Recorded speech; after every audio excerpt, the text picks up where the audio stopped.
सम्मान्य हमारे राष्ट्रीय लोकतांत्रिक पार्टी के सुप्रीमो सांसद हनुमान जी बेनीवाल, हमारे राष्ट्रीय लोकतांत्रिक पार्टी के अध्यक्ष पुखराज जी गर्ग, खेमसर विधायक नारायण जी बेनीवाल, इंदिरा जी बावरी, सीताराम जी नायक और मंचा सिंह सभी साथीगण और गांव झाड़ी से आए हुए सब किसान भाइयों, नौजवान साथियों, बुजुर्गों, आज इस नामांकन रैली में आप जो बड़ी संख्या में आज आए हैं, इससे लगता है कि आज अपने मन से बना के जाओगे कि 35 साल की जो कुशासन की लड़ाई थी, अपन सब मिलकर लड़ रहे थे लेकिन नहीं लड़ी जा रही थी। अब वो हमारे लोक देवता हनुमान जी बेनीवाल जिसकी शरण में अपन गए हैं और ये हनुमान जी एक सालासर वाले हनुमान जी है, एक नागौर वाले हनुमान जी है। तो अब निश्चित रूप से नागौर वाले हनुमान जी अपने को पक्का देके जाएंगे और आप सबका आशीर्वाद रहेगा। तो इस सरकार से की जो 35 साल की कुशासन की लड़ाई है वो हम निश्चित रूप से जीत के जाएंगे।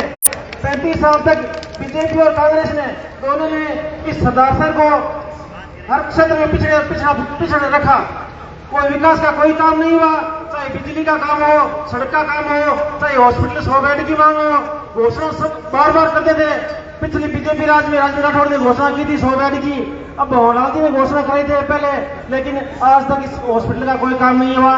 और सरदार सर की सड़कों की, पानी की, बिजली की और जो नहर के 56 गांव जो इंदिरा गांधी नहर से काट दिए गए थे, इनके बारे में पिछली बार भंवरलाल जी गांव में गए थे तो ये बोल के गए थे, भाइयों मैं अब आपके अगली बार आऊंगा तो नहर का मीठा पानी पीऊंगा और आप भी अपने गांव में खुशहाल होंगे और गांव में आपके सिंचाई होगी। और अगर मैं आपको नहर नहीं ला के दूंगा तो मैं आपके गांव में नहीं आऊंगा। ये कह के गए थे, इस नाम से वोट मांगे थे और ये भी कह के गए थे कि सरदार सर को जिला बना दूंगा। आप देख लो क्या बना दिया। भंवरलाल जी ने हमेशा आप लोगों को बेचने का काम किया था, बार बार इस जनता को, सरदार सर जनता को बार बार बेचा है।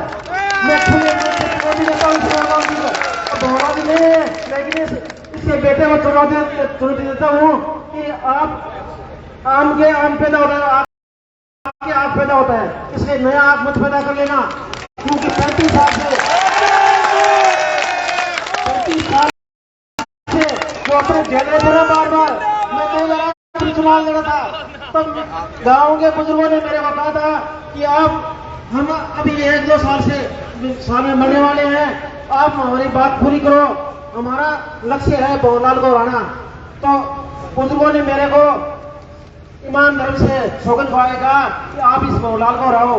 तो अब ये मौका आ गया है, इस भंवरलाल तो नहीं रहा, लेकिन इसका बेटा जो विकास के नाम पर, अधूरे काम के नाम पर जो वोट मांग रहे हैं, मैं आपको कहना चाहता हूँ अधूरे काम तो करते तो 35 साल हो गए, बार बार आप राज्य में आए, हमेशा कई बार मंत्री भी बने, लेकिन क्या विकास के काम किए? सिर्फ अपने घर बनने का काम किया, अपने कौम का काम किया, कोई किसान का, कोई मजदूर का, किसी का काम नहीं किया। आपस में हमें भाई भाई को लड़ाने का काम किया, गांव गांव में अपने हर जाति में लड़ाने का काम किया और लड़ा के वोट लिए। और दूसरा पक्ष था बीजेपी ने, जो कि हमारे प्रत्याशी अशोक पिंचा है, उन्होंने वो कई बार राज में भी रहे, एक बार विधायक भी रहे, लेकिन विकास के नाम पर उन्होंने कुछ भी नहीं किया। मैं अशोक जी पिंचा से भी पूछना चाहता हूँ कि आप पहले भी भाजपा के राज में रहे थे, क्या बनाया था आप सरदार सर में? बनाने के लिए कुछ नहीं है। अगर पिंचा जी से बनाना चाहते हो तो गांव में आपको क्लब बना सकते हैं जुआ खेलने के लिए। ये जुआ खेलने के लिए और विकास चाहते हो तो लाभ मूड को जिताना। मैं 20 साल 22 साल से मेरे को आप सौंप रखा है, जिस हैसियत से मैं हूँ, इससे मैं आपके ज्यादा काम आता हूँ। हमेशा मैं आपके सुख दुख में, हर तकलीफ में आपके बीच में खड़ा रहता हूँ। और मैं ये नहीं पूछता हूँ कि आप मेरे वोट दिए या नहीं दिए, मेरी किस जात के हो, किस कौम के हो, किस गांव के हो। और मैं हमेशा आपकी लड़ाई लड़ाने की हो, बेरोजगारों की हो, सही स्कूलों के बारे में हो, हमेशा मैं आपके बीच में रहा हूँ। और जितनी मेरी हैसियत थी, इससे 4 गुना आपको मैंने बल दिया है और आपको नेतृत्व दिया है। इसलिए आप छोटी मोटी बातों को भुला के, मन में भुला के और इस सरदार सर की पावन धरा को परिवर्तन की दिशा देने, परिवर्तन निश्चित रूप से होने वाला है। आप इसमें चूक मत जाना। और ये परिवर्तन है अभी 2023 की आने वाले विधानसभा चुनाव के लिए पूरे राजस्थान को नई दिशा देगा और आप इस नई दिशा के मुख्य धारा में जुड़े।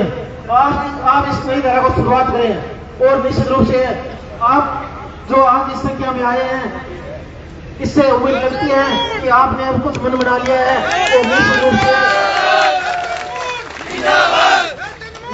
से आप परिवर्तन करके ही रहोगे। भाइयों, छोटी मोटी बात आपसे में हो सकती है लेकिन ये सरदार सर की विकास की बात है जो हनुमान जी ने पिछले 30-22 सालों से लड़ाई लड़ रहे हैं, तो इसमें आप भागीदार बनो और इस सरदार सर का परिवर्तन करके दिखाओ।